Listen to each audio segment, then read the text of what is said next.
Hello, good morning. Welcome to our Friday Worship live broadcast and praise the Lord. It's November 15, half of the month. Okay, and then December. All right, so let us now prepare our hearts and our mind as we come to the Lord to worship Him through listening to His words. And it is our prayer to the Lord that if we find our topic and our lesson, strong and hurting, let's ask God for a courageous heart to keep on listening to His words. And also we pray for um the mind ready to take actions from every detail of God's message today. So before we start, let us read first our previous lessons.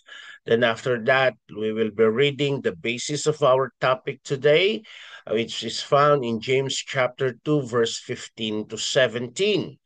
Okay, major topic letter A or segment letter A, partiality and discrimination in the family of God. That's James chapter 2, verses 1 to 13. And under that, we discuss several points, 5 points. Number one, verse 1, the principle established. Number two, verse 2 to 4, an an example of the kind of partiality has no place among Christians. Then verse 5 to verse 7, man's partiality rarely agrees with God's heart.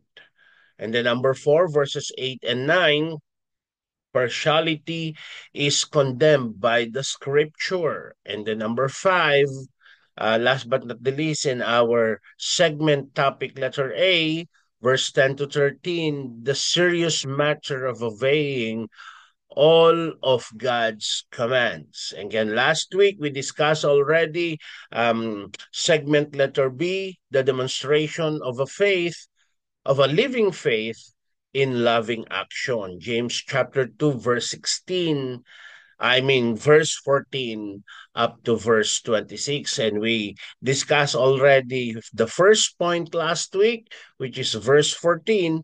The principle established through faith will be accompanied by action. True faith will be accompanied by action.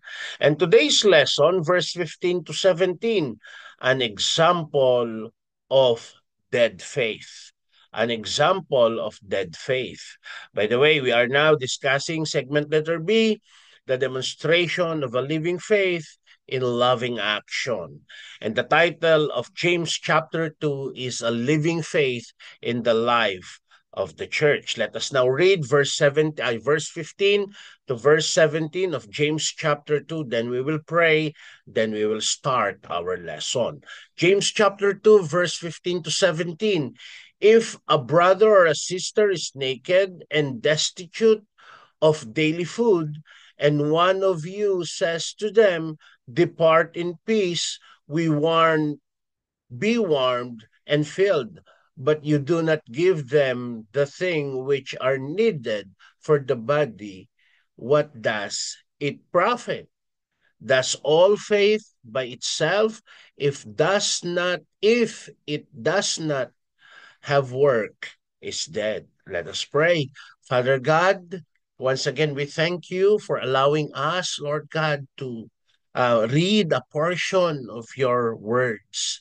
And Lord, we pray to let us be worthy today, Lord God, to approach your throne through listening to your words. Father, as we have said a while ago, if we find your words heavy and very hurting, give us the courageous heart, Lord God, to continue listening and be challenged from your words.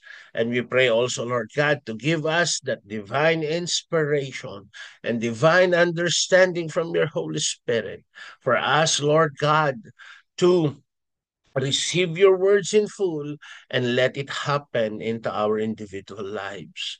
Father, forgive us. Let us be worthy, Lord God. Cleanse us by the power of your blood, O Lord, and allow us, Lord God, to know you more into our lives as we come and worship together. Now, Lord, we pray.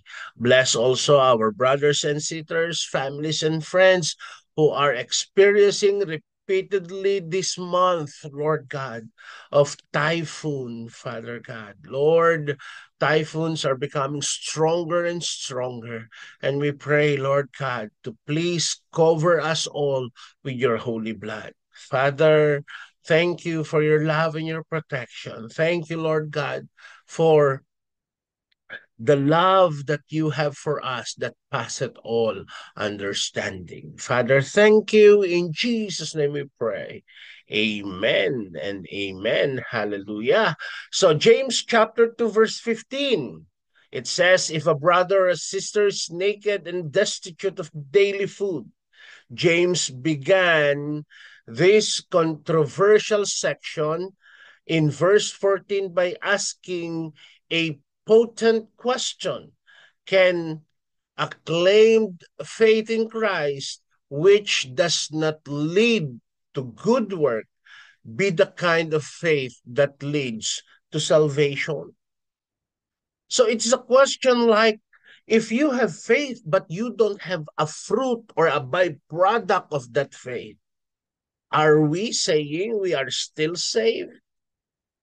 Here, James will begin to make the case that genuine faith in Christ result in genuine change in the action of a believer.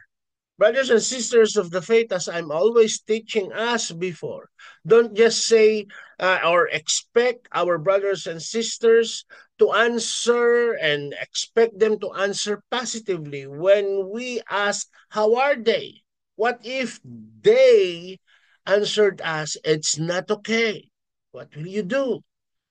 Okay? If a brothers or a sisters come to you and ask for prayer, what shall you do? Are you going to just pray for that person? Especially if the person is saying, brother, please for me, I'm so hungry. Are you just saying, go well in God's love and you may find his comfort? Is that the only thing that we can do? Or we need to give him food that in that time will ease his or her hunger? You know, there should be, if we have the genuine faith in the Lord Jesus Christ, we should have a genuine change in our action as a believer. Change of heart. Okay, the question is very narrow. James specifies that he is only questioning the faith. He just defined that which produces no good works. Are we still saved if we are not producing good works?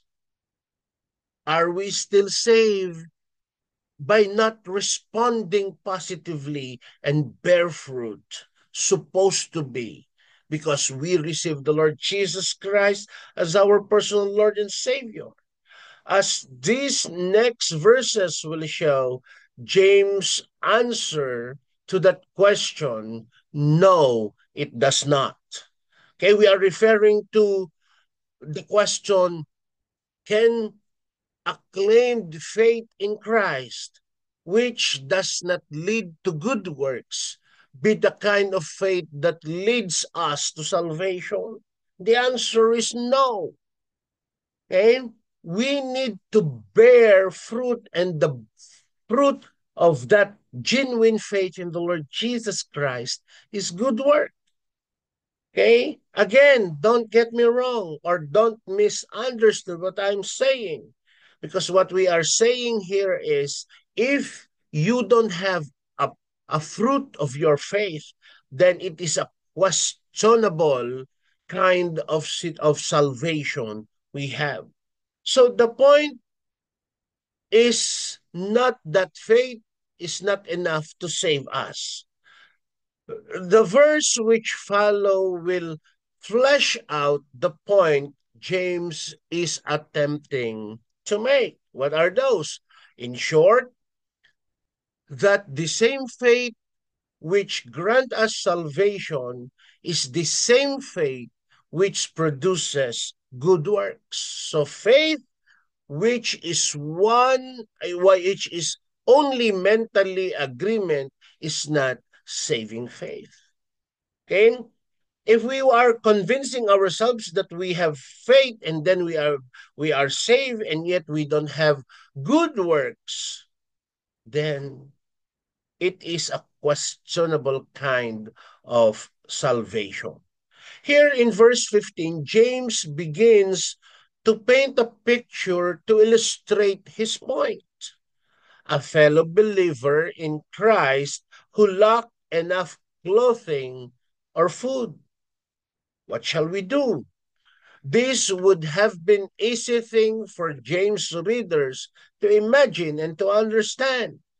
They saw people like that on a regular basis. Bitter poverty was rampant among the poorest of the poor in that area. It's not a hard thing for us to picture, either though we may not have met anyone in such dire circumstances in person. You know, God is reminding us that the faith that we have is very questionable if we are not bearing fruit. If you see a brother in Christ, a sister in Christ, suffering in poverty or in hunger at that moment, are you just going to say, go in peace?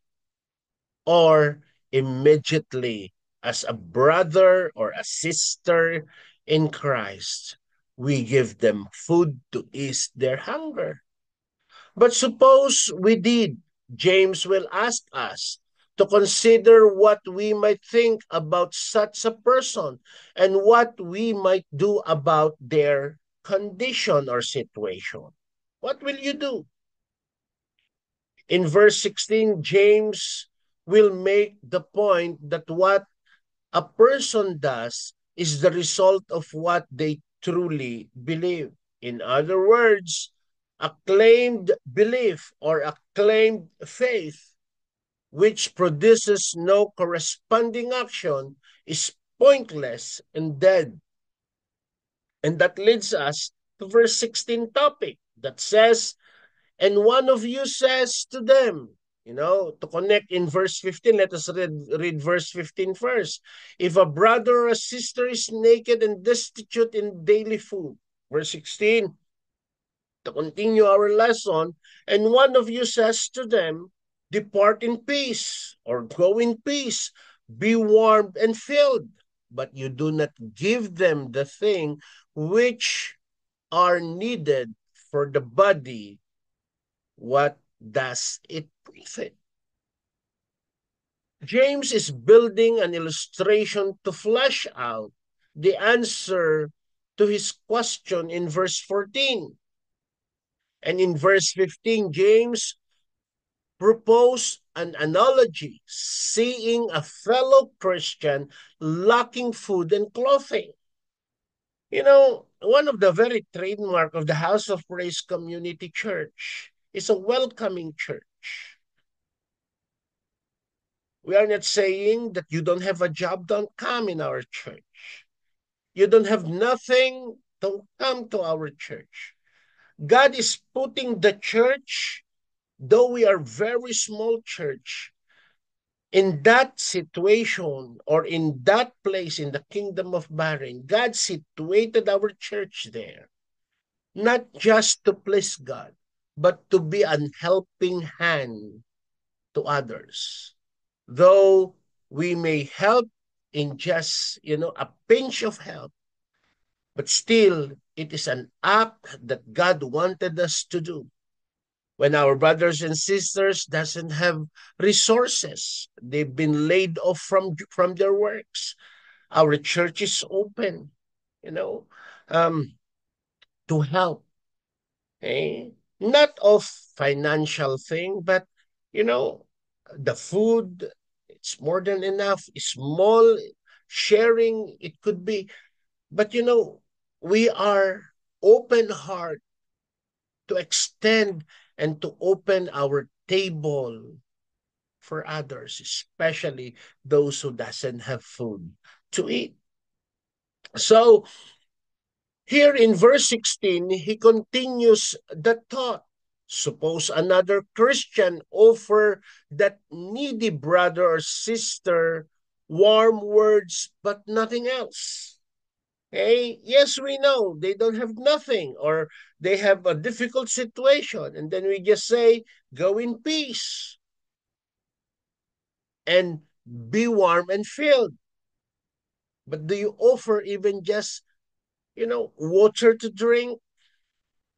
But in the house of praise, we are not saying it's only water that we can offer, but whatever food we have, we can offer.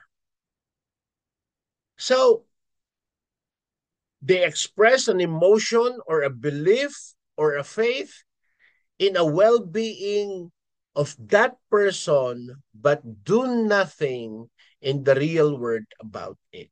It's sad to say that we just saying, may the Lord bless you and guide you in your difficult situation. But only kind words that we give. We didn't do anything to just ease the hunger or the pain that they are experiencing now. So the words of James Coates were probably a normal, everyday phrase used in polite conversations, similar to have a nice day in the modern world. Look at another way. James might be describing an incentive brush off, telling someone who has no access to food or clothing that you wish them to be warmed and filled and go away with peace in the opposite of hell. It is deeply hurtful that a church will not help a certain needy person, especially a brother or a sister in faith.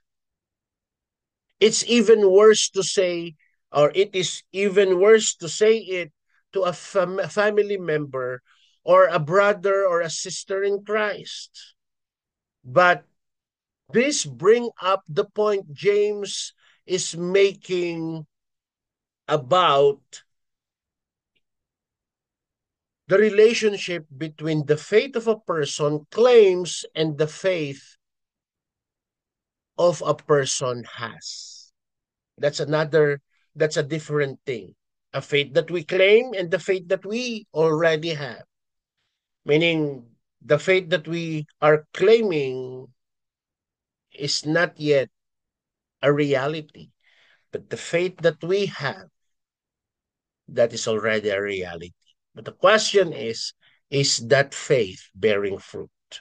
So if someone says they want to see a hunger person fed, but does not feed them, do they want to see them fed really?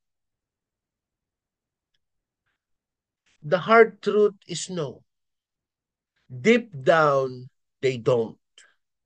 Because if they really wanted to see it, they had act on those beliefs. That's the thing. We are not just a church of kind words, but we are a church, a doer of what the Lord Jesus Christ has preached. That whatever you did to the least of my brethren, you did it to me. Brothers and sisters of the faith, you know, James pointedly asked, what good is that kind of works-less sentiments? It is clearly no good. In the next verse, James will expand this into a larger point of faith or the point that faith. A mere claim to believe as he is using the word without work is dead. At the same time, James is echoing a recent command to care for the needs of the poor rather than favoring the rich. So the point James makes it is clear that we do is a clear indication of what we actually believe. What is that? What we do is clearly indication of what actually we believe. The person who says they want to see a poor man help, but who does not help them, doesn't really want to help. Okay? That's the thing. Sa Tagalog, gusto mo silang makita na matulungan pero hindi ka naman tumulong. You wanted the person to get help, but you yourself, you didn't extend a help. So in the same way, a person who claims to have saving faith in Jesus, but who does not act accordingly, does not actually have saving faith. Brothers and sisters of the faith, we don't need only kind words. We need action. We need a living faith because we do what we believe. Now in verse 17, it says, "Does also faith by itself, if it does not have work, is dead." In verse 15 and 16, James also pointed out that merely claiming something does not make the claim true. Let us repeat that. James also pointed out that merely claiming something does not make the claim true. So a person who says, I believe, but does nothing to support such a belief, does not actually believe what they have claimed. That's the thing. So James makes clear that saving faith in Jesus is active and transformative. It's not only by words that we believe. There should be an evidence of the way we live out our lives. Salvation is about placing our trust in Christ. This necessarily transforms us in such a way that we begin to make new, different choices. Okay? Our choices becomes different. So living faith in Christ changes the direction of of a person's life. Okay? There should be a good direction towards praising God. Okay? A demonstration of faith towards our service to our God. A demonstration of good works because you received the salvation. So living faith in Christ changed the direction of people's life. It always results in the believers beginning to participate in good works. So where there are no works, there is only a dead, words only faith, the kind James refer in the first part of verse 14. So it's important to note, it is important to note here what James is not saying. He is not in any sense claiming that salvation requires good works. No. He's not talking about following the law or being perfectly sinless. That is not his point. But he's talking about good works that are consistent with loving other Christians and obeying our Father. That's what does who trust in Christ begin to do. So in other words, we are saved only by faith, and this faith which saves will produce good works. According to James, those who lack works are not saved, not because they lack work, but because they lack of works proves that they lack saving faith. Brothers and sisters of the faith in the House of Praise Community Church, the Lord wanted us to experience the living faith to a living God, to demonstrate a living faith because we have God in us. Brothers and sisters of the faith in the House of Praise Community Church, let us continue to practice demonstrating our love for others because this is the kind of faith that God wanted us to live out. And that is one of the many proof that we are saved. Don't just say God bless you when someone comes, but let us open our table to them. Let us break bread together after we worship our God. Brothers and sisters of the faith in the House of Praise Community Church, let us always be reminded that by your love, they will worship your Father in heaven. And that love should be demonstrated with good works, not only with kind words, but good works. Again, in demonstrating the love of God, it's not only kind words that matters, but the good works that we demonstrated to them will lead them to worship our God in heaven.